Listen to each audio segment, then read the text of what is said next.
born in 1703 in Delhi in the home of Shah Abdul Rahim.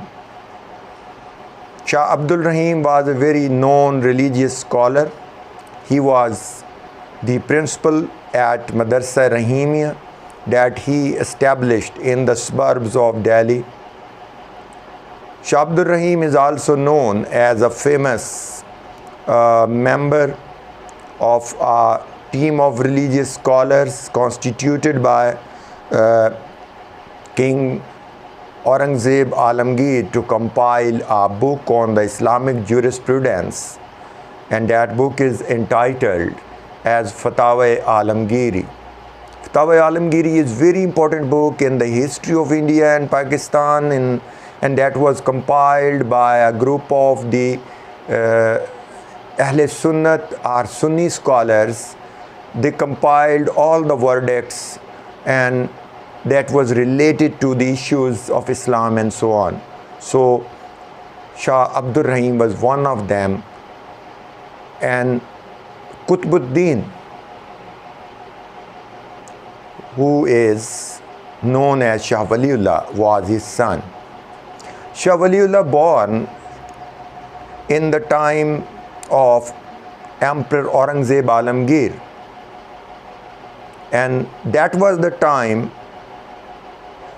recorded in history when the strongest or the greater Mughals period was about to end, because after 4 years Emperor Aurangzeb died. So if we look into the history, we find that the greater Mughal rule started from Zahiruddin Babur to Emperor Aurangzeb came to an end, and after his death the period of Mughal Empire from Muazzam Bahadur Shah first to Bahadur Shah last is known as the later Mughals, and this later Mughals period is considered the period of the decline of the Mughal Empire. Some important historians like Percival, S. Samikram and some others, Indian and Muslim Pakistani historians, they are divided on this opinion that the decline started in the period of Aurangzeb, or it started after him, but it's the fact that the decline of the Mughal had started in the last years of Emperor Aurangzeb Alamgir due to his policies regarding Shia states in the south, regarding his policies for very long wars. He spent almost 24 years in Deccan against the Shia states, and that actually provided an opportunity to the Indians in the north, and they became very stronger. So King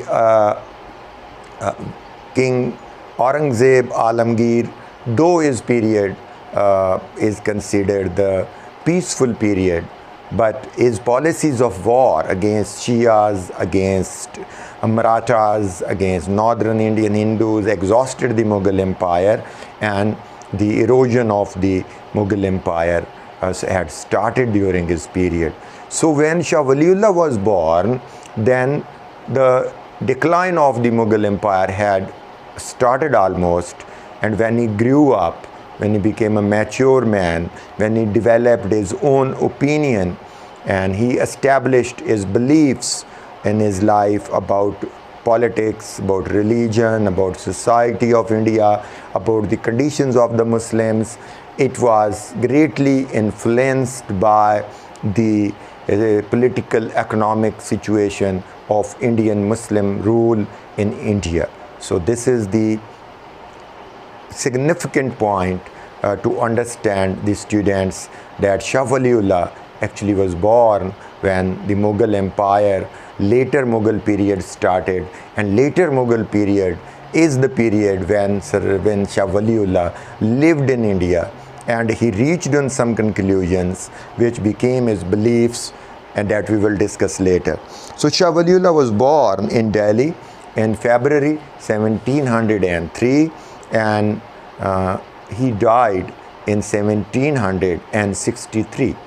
During this 60 years of his life, he made utmost efforts for the unity of the Muslims. He made utmost efforts for the uplift of the Muslim community, and he also made efforts for the revival of the Muslim society. According to him, the Muslim society was penetrated by the heresies, which were not actually rituals of Islam. They were cultural rituals of the Hindus, which penetrated into the Muslim society. Let's start from the beginning after this introduction. That his early life, he was 7 years old when he had learned the Holy Quran. He was the student of his father Shah Abdul Rahim. He learned from him hadith. He learned from him logic. He learned from him Islamic jurisprudence, fiqh, and he learned from him tafsir of the Holy Quran. He also got command over metaphysics as well as mysticism. The most important task that he performed in his life, it was the translation of the Holy Quran. And when he was 12 years old, then he became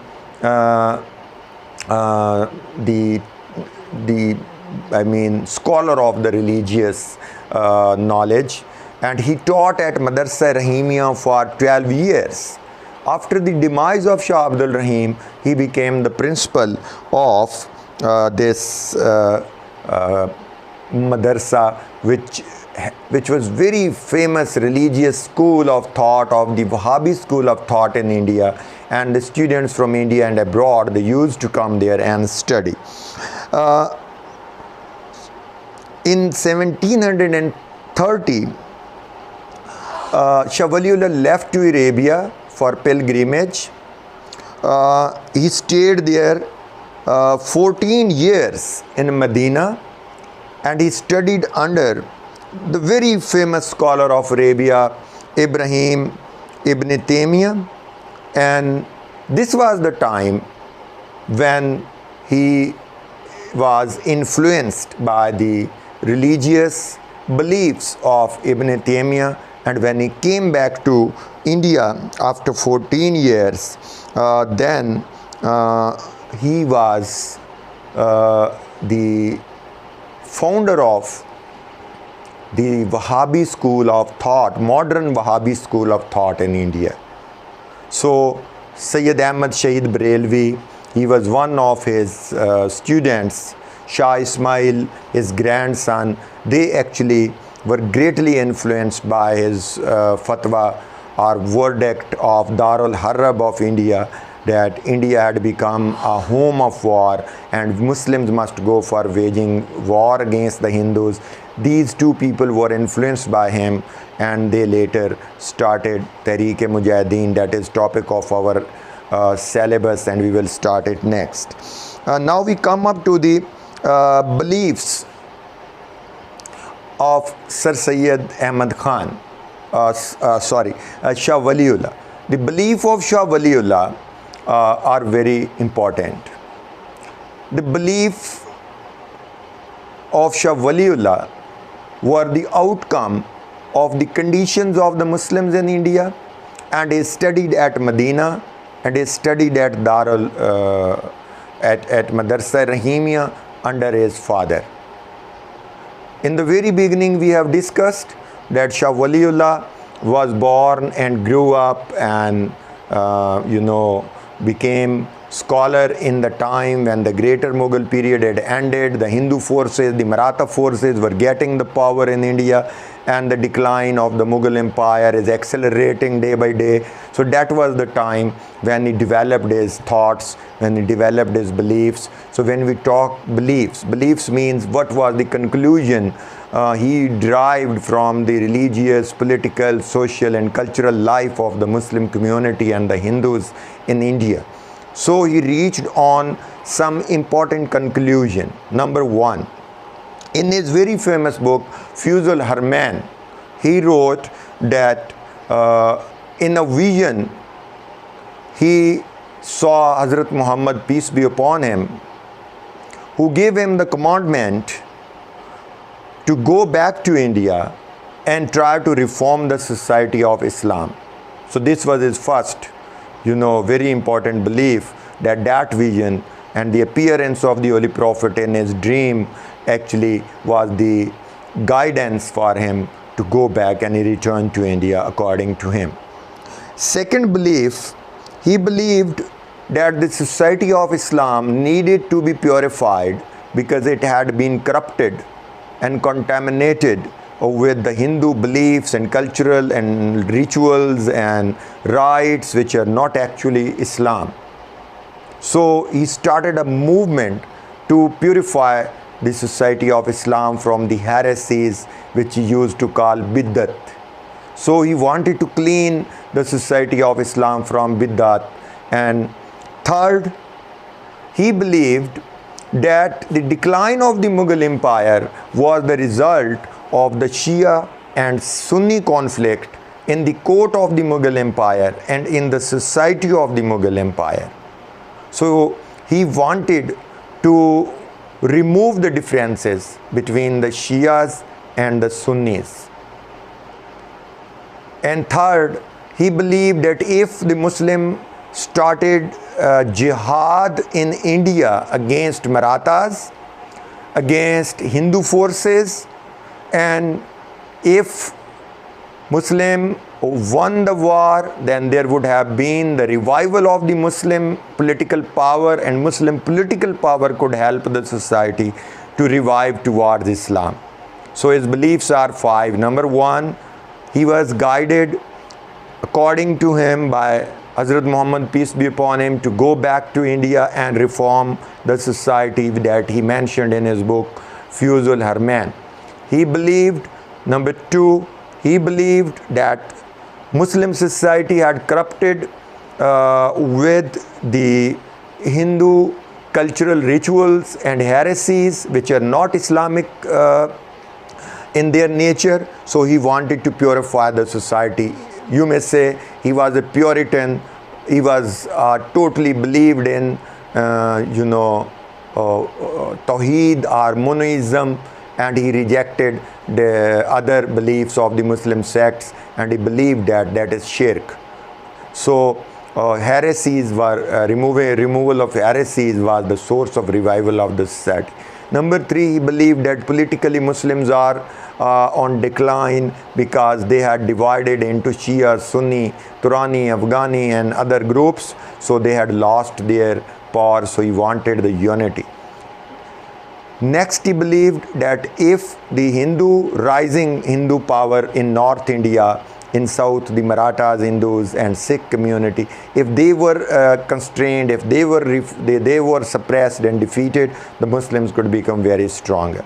And he also decided to translate the Holy Quran into Persian language to make it accessible to all the Muslims who could read it. He believed that when they read Quran in Arabic, they read it for the sake of blessing of Allah, but they did not understand it. So he wanted to make the Holy Quran understandable for the Muslims. The next important part of his services is his religious services. What kind of services he rendered to the Muslims to refine Islam. So Shah Wali Ullah, after establishing his belief and convictions that I have already explained, so now he reached on this conclusion that the Muslim society could be purified only by refining their religious beliefs. The very important task that he carried out, he wrote books. One book already I have mentioned, Fuzul Harman, that is the commentary, or you may say travelogue of his stay in Medina and Medina to India. And second important book that is wrote, it is Hujjatul al-Baligha.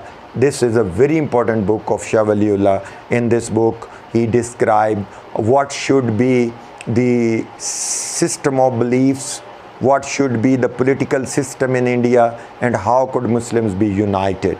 So this book became a masterpiece of that time, and still it is important to understand the decline of the Mughal Empire and the efforts of Shah Wali Ullah, how to revive Islam in India. And the third, to remove the Shia Sunni differences, he wrote a book, Izlatul Aqfa. Izlatul Aqfa is totally related to the differences of the Shia and Sunnis, and in this book he tried to convince the Muslims of India that the Shias and the Sunnis, this is not the difference of Islam, it is the difference of the thoughts of the clergy that developed after the end of the Khilafat Rashida and onward, the Umayyad period and on. He described that if Shia and Sunnis become united, then India could be united and Mughal Empire could be united. And then in his period, when he was teaching at Madrasa Rahimia, ahadith or hadiths were ignored. So he paid attention on the teaching of ahadith or hadiths in the curriculum of the religious schools. He believed that we could not understand Quran without understanding ahadith or hadiths. So he paid attention on the importance of ahadith and the books of ahadith, and he incorporated it in the curriculum, and he said that without understanding the life of Hazrat Muhammad, peace be upon him, through hadith, we could not understand Quran because they are interlinked. If you wanted to know at what time the verse of Holy Quran or the revelation came to Nabi Pak, then it is very important to understand the event and the history, and then we can make its tafsir. So he also wrote tafsir of the Holy Quran. And other important task that he did, it was the translation of the Holy Quran into Persian language. That was very significant task of the life of Shah Wali Ullah. Although when Muhammad bin Qasim came to India, then a Sindhi scholar had already translated Holy Quran into Sindhi language, but it was the most important because its translation in Persian language made Quran understandable to a layman.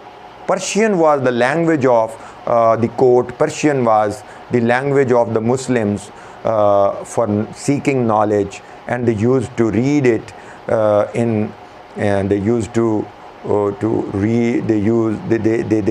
Persian language to read and write. Therefore, when Holy Quran was translated into Persian, the important and interesting point of the history is that he had to escape from Delhi because the mullahs of that time gave a verdict against Shah Wali Ullah. He remained in refuge for 7 years, and then he returned to Delhi. When the situation got calm and peaceful, then he started his teaching at Madrasa Rahimia.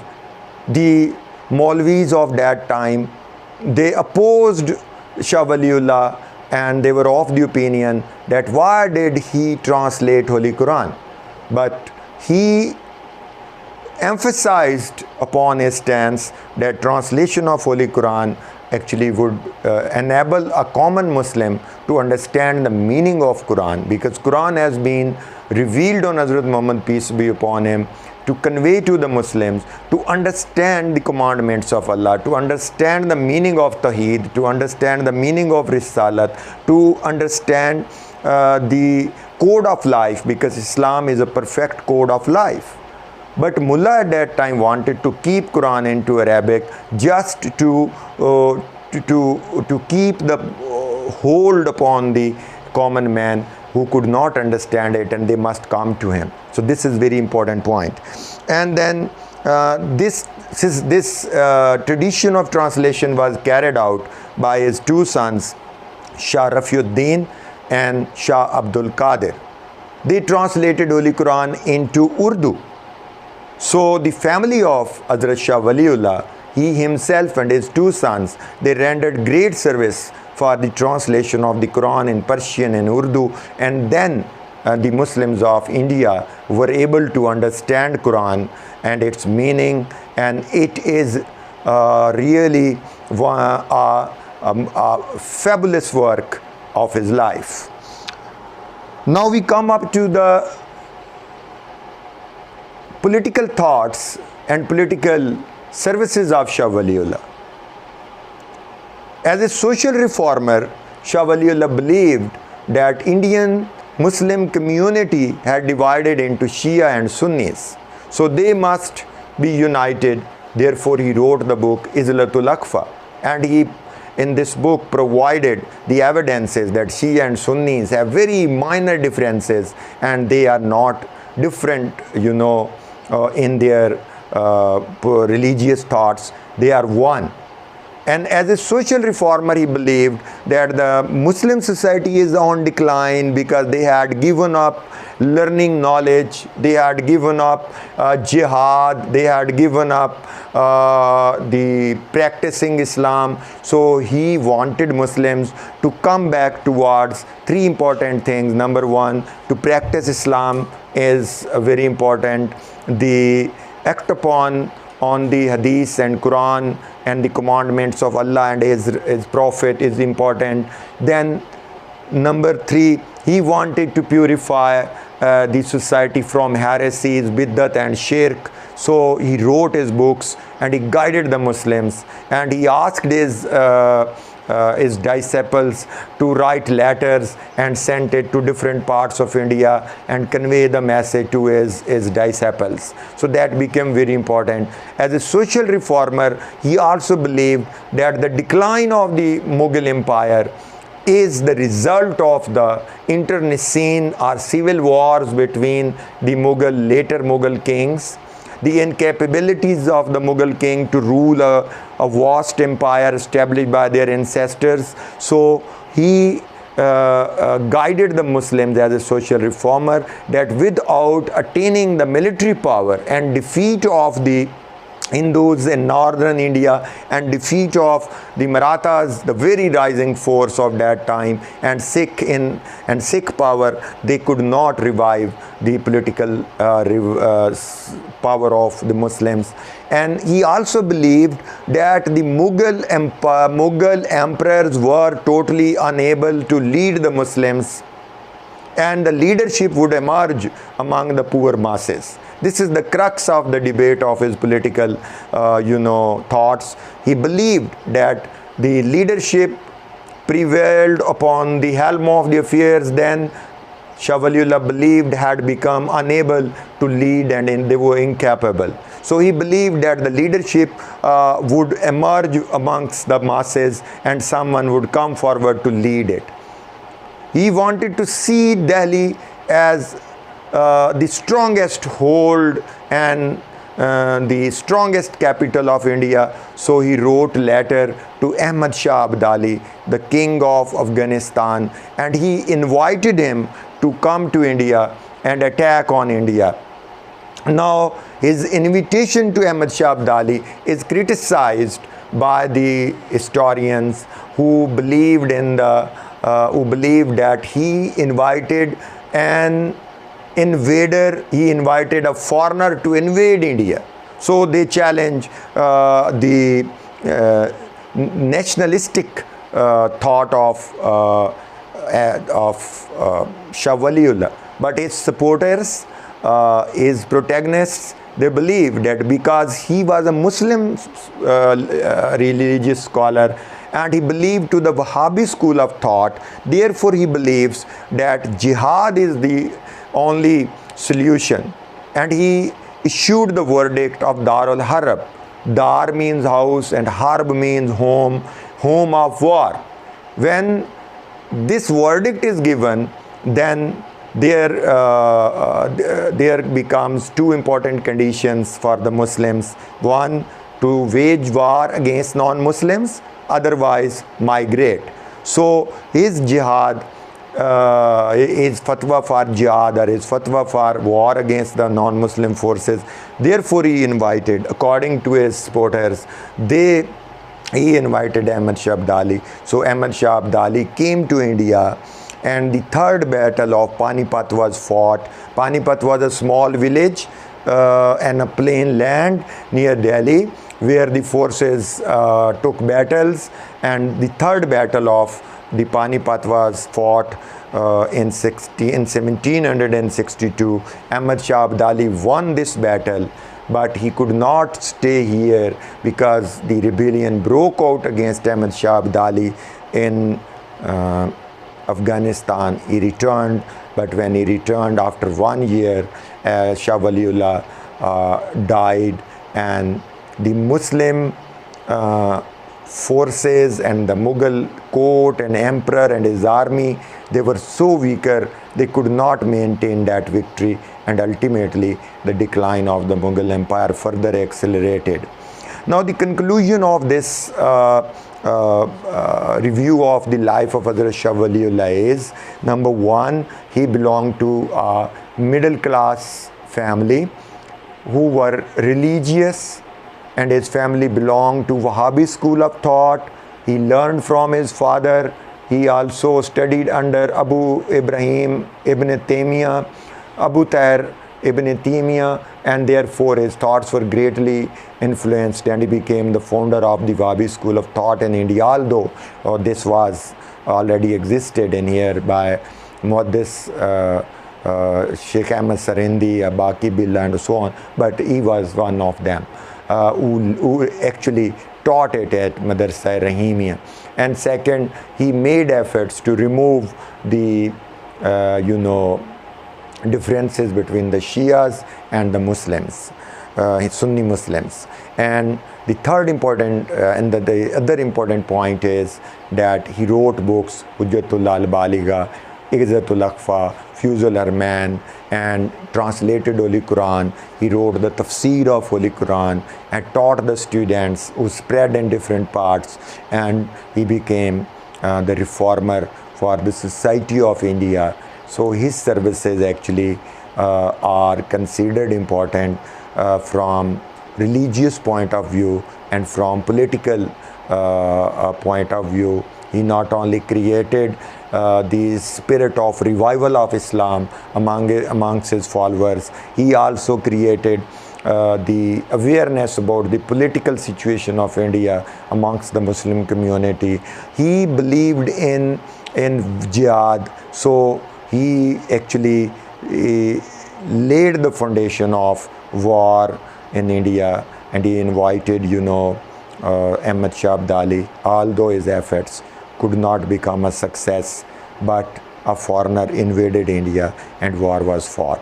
Shah Wali Ullah is known in history as reformer, as a religious scholar, as a medical specialist, as a mufassir Quran, and also the writer and author.